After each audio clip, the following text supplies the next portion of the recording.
નમસ્કાર, આપ જોઈ રહ્યા છો સ્પાર્ક ટુડે ન્યૂઝ. વડોદરા શહેરની સંસ્કારી પરંપરા અને કોમી એકતાનું અનોખું દ્રશ્ય યા હુસૈન શહીદ મસ્તાન બાવા દરગાહ ખાતે જોવા મળ્યું, જ્યાં કોમી એકતા રોજા ઇફતાર પાર્ટીનું આયોજન કરવામાં આવ્યું હતું. आओ हम सब मिलकर हिंदू मुस्लिम एक होकर रोज़ा इफ्तार करें અને વડોદરા સંસ્કારી નગરીમાં ભાઈચારાનો પૈગામ પહોંચાડી કોમવાદને નાબૂદ કરે જેવા સુંદર સૂત્ર સાથે આ કાર્યક્રમ યોજાયો હતો.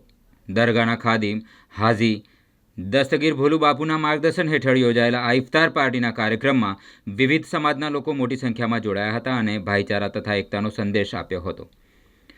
આ યોજનામાં સિટી પોલીસ સ્ટેશનના પોલીસ ઇન્સ્પેક્ટર આરબી ચૌહાણ તેમજ કેડી માંગરોળિયાની વિશેષ ભૂમિકા રહી હતી. કાર્યક્રમ દરમિયાન ખાસ મહેમાન તરીકે એસીપી મધુ ભોજાણી ઉપસ્થિત રહ્યા હતા.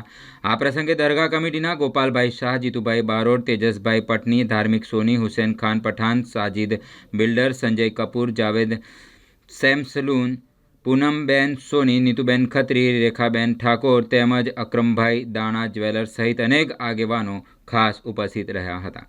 કાર્યક્રમના અંતે સૌએ સાથે મળીને ઇફતારી કરી કોમી એકતા, સૌહાર્દ અને ભાઈચારાનો સંદેશ સમગ્ર શહેરમાં પહોંચાડ્યો હતો.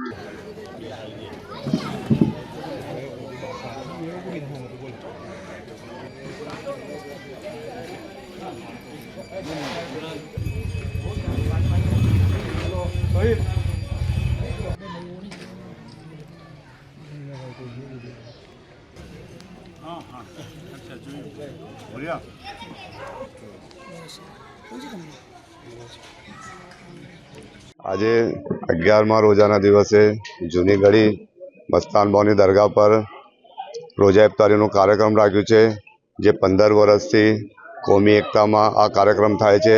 તેની અંદર હિન્દુ મુસ્લિમ સૌ ધર્મના લોકો આ કાર્યક્રમની અંદર રોજા ઇફતારી કરે છે અને સિટી પોલીસ સ્ટેશનના અધિકારી જે ચૌહાણ સાહેબ એ પણ અમારી સાથે આ કાર્યક્રમમાં સામેલ છે.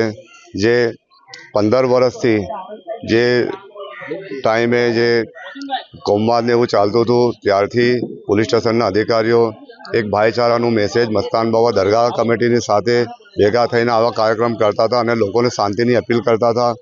આજે પણ આ 2026માં આવી જ રીતના આ માહોલ જોવા મળે છે અમારી જૂની ગળી વિસ્તારની અંદર, જેની અંદર વિસ્તારના આગેવાન વિક્કીભાઈ સિંધે પણ ઉપસ્થિત છે.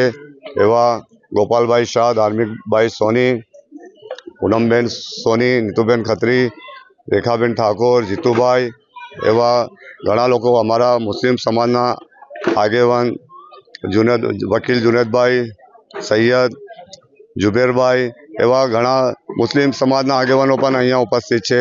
ને આવા કાર્યક્રમ આગળ પણ મસ્તાન બાવા દરગાહ કમિટી અમારી શહેરની શાંતિ જળવાઈ રહે એના માટે પ્રયાસો કરતા રહીશું. હું હાજી દસ્તગીર શેખ ભોલુ બાપુ, મસ્તાન બાવાની દરગાહ. વડોદરા એટલે કે સંસ્કારી નગરી, અને એ જ સંસ્કારી નગરીના આજે સંસ્કાર આપણને જૂની ગળી યાકુતપુરા ખાતે જોવા મળેલા છે, જ્યાં છેલ્લા 15 વર્ષથી યા મસ્તાન શહીદ બાવા દરગાહ કમિટી તરફથી ઇફતાર પાર્ટીનું આયોજન કરવામાં આવે છે.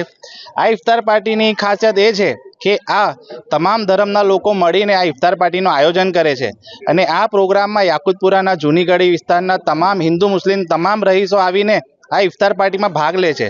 આ એક ખૂબ જ સારું ઉદાહરણ છે કે આપણા વડોદરામાં તમામ ધર્મના લોકો સારી રીતે હળીમળીને રહે. હમણાં રમજાન માસ ચાલે છે, હોળી ધૂળેટીનો તહેવાર આવ્યો, તમામ તહેવારો સારી રીતે અને સુલે શાંતિથી થાય એવી અમારી ઇફતાર પાર્ટીમાં દુઆ છે.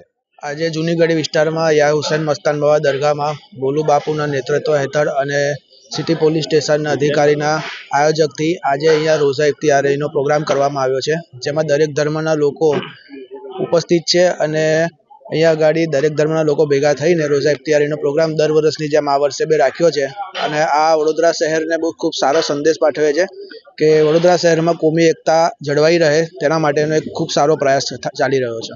આપનો પરિચય? મારું નામ ધાર્મિક સોની. જી, આપ સૌ કોઈ જાણો છો કે હાલ આ મુસ્લિમ સંપ્રદાયનો પવિત્ર માસ રમઝાન માસ ચાલી રહેલો છે, જે હિન્દુ ધર્મમાં એક શ્રાવણ માસ આવે છે, જે એકદમ પવિત્ર માસ ગણાય છે. સેમ એ જ રીતે મુસ્લિમ સંપ્રદાયમાં રમઝાન માસ એક પવિત્ર માસ છે. આ મસ્તાન બાવા દરગાહ કમિટીના સંચાલકો ભોલુબાપુ અને અન્ય હિન્દુ મુસ્લિમના ભાઈઓ તથા બહેનોએ એકતાના સંદેશ માટે સાંજે સનસેટ પછી રોજા છોડવાનો એક કાર્યક્રમ હોય છે, જે એવરીડે હોય છે, જેને ઇફતારી પાર્ટી કહેવામાં આવે છે. ભોલુબાપુએ આ પ્રસંગે પોલીસ વિભાગને એક હાર્દિક આમંત્રણ આપ્યું છે. એ બાબતે અમે પણ ધન્યતા અનુભવીએ છીએ, કારણ કે આ હિન્દુ અને મુસ્લિમ ધર્મના નાગરિકોની એક એકતાનું પ્રતીક છે. આપ જુઓ છો કે ઘણી મોટી સંખ્યામાં હિન્દુ મુસ્લિમના ભાઈઓ અને નાગરિકો હાજર છે.